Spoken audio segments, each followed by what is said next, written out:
Hi అండి, అందరికీ నమస్తే. అందరూ ఎలా ఉన్నారు ఫ్రెండ్స్? నేనైతే చాలా బాగున్నాను. చూడండి, ఈరోజైతే మా వారు ఏలూరు నుంచి వస్తూ వేరుశెనక్కాయలు తెచ్చారన్నమాట. పచ్చికాయలు.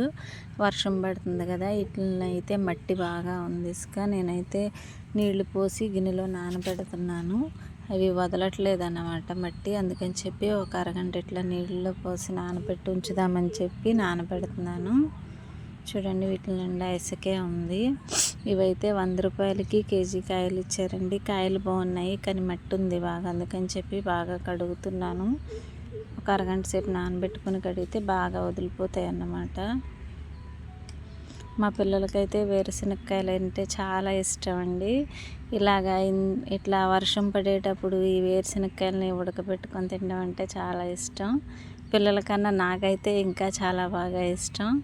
చూడండి, ఈ కాయలు అయితే తెల్లగా వచ్చేసినాయి, మట్టి అంతా పోయింది. నేను ఎక్కువసార్లు కడిగేసుకున్నాను. చూడండి, మట్టి వచ్చేసింది అంతా.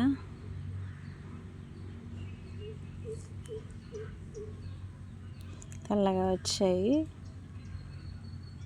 ఇందులో అయితే నేను మళ్ళీ నీళ్లు పోసుకుని ఉడకబెట్టుకుంటాను ఫ్రెండ్స్. వీటిని వేరుశెనక్కాయలు అంటే ఇష్టపడిన వాళ్ళు అంటూ ఎవరు ఉండరు కదండి. అందులో మాకైతే ఇంకా చాలా బాగా ఇష్టం.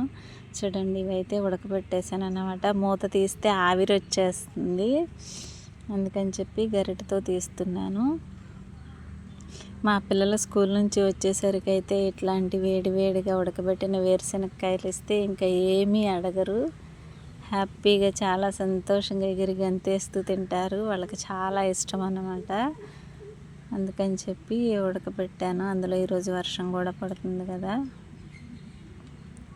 చూడండి, ఎంత వేడిగా ఉన్నాయో. ఆవిరి వచ్చేస్తుంది అన్నమాట, అంత వేడిగా ఉన్నాయి. ఇప్పుడే పొయ్యి మీద నుంచి దించాను.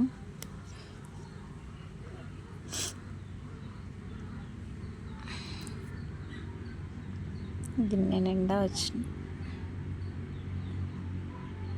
ఇలా ఉడకబెట్టుకొని వేరుశెనక్కాయలు తినడం ఎంతమందికి ఇష్టమో కామెంట్ చేయండి ఫ్రెండ్స్.